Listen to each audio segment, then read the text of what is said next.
This is how we built our Christmas tree fort. First, we shipped in some 1-inch by 2-inch lumber.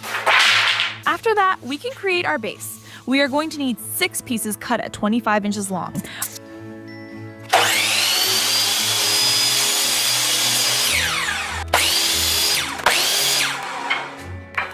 Our base is going to be a hexagon, so we are going to angle all our pieces at 30 degrees. This will make our tree a bit more round, but you could also make this a square to make the project a bit easier.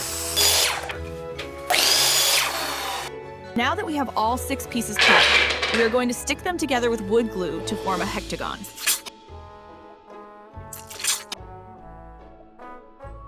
Making these projects with kids is a lot of fun, but can be frustrating at times. Gluing this one piece together took over 4 minutes alone. After the base has dried, we can start working on our frame. I want the tree to be 7 feet high, so according to my calculations, we need to cut each board at 90 inches to account for the slope.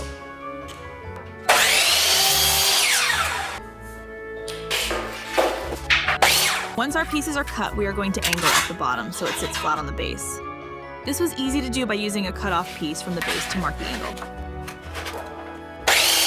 As an extra step to make the tree more pointy, you can angle the tops as well so they sit flatter against each other. We are going to be using glue again to assemble the tree, so just to be safe, we are going to prop the tree off the floor so it doesn't become a permanent fixture to the house. It will be helpful to have an extra set of hands for assembling the frame to hold the pieces until you can get everything set in place.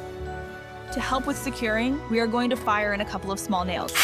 This isn't necessary if you don't have a nail gun, but hopefully you at least have fast-drying wood glue so you aren't holding it all day.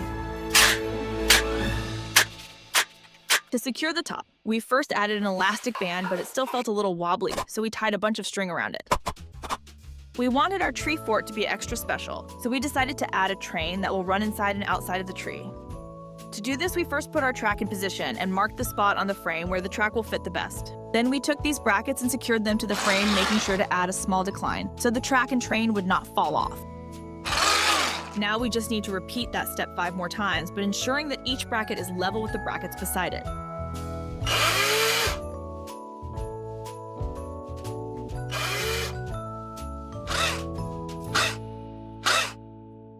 Finally, time to try out our train. Looks a little lanky. Get ready to catch her though in case she falls.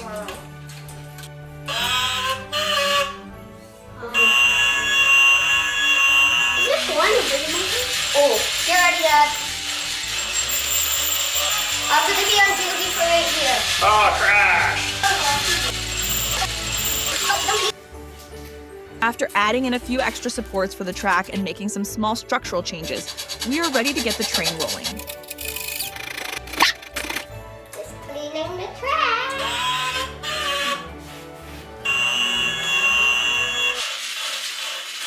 Oh!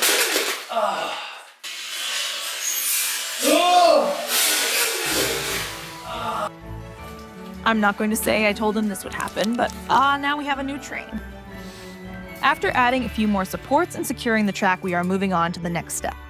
To make this look like a real tree, we first wrap the frame with this tinsel green garland.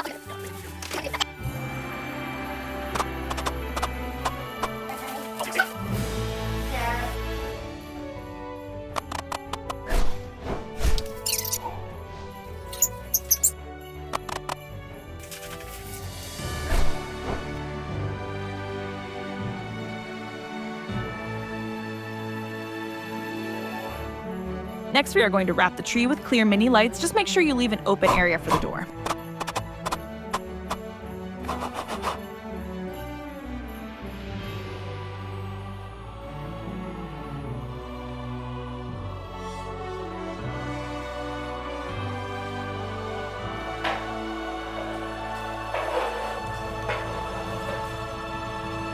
After that, we are adding more soft garland, but leaving a fairly large amount of space in between the rows.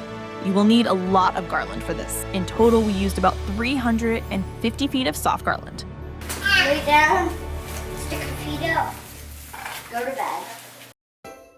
To make this tree look more realistic, we added some artificial garland in between the rows of soft garland. We used 54 feet of this, but definitely could have used more. Now it's time to give the garland a quick fluff to fill in any gaps and give the tree some life. We also added an additional light string around the outside just to make it look really nice. And finally, it's time to let the kids decorate the tree.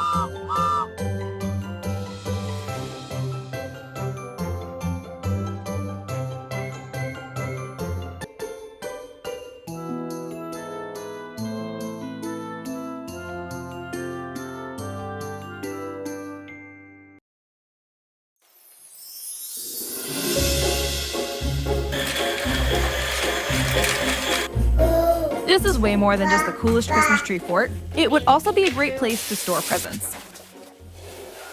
A house for your kitten, the ultimate hide and seek spot, or even a fortress for when you are being attacked.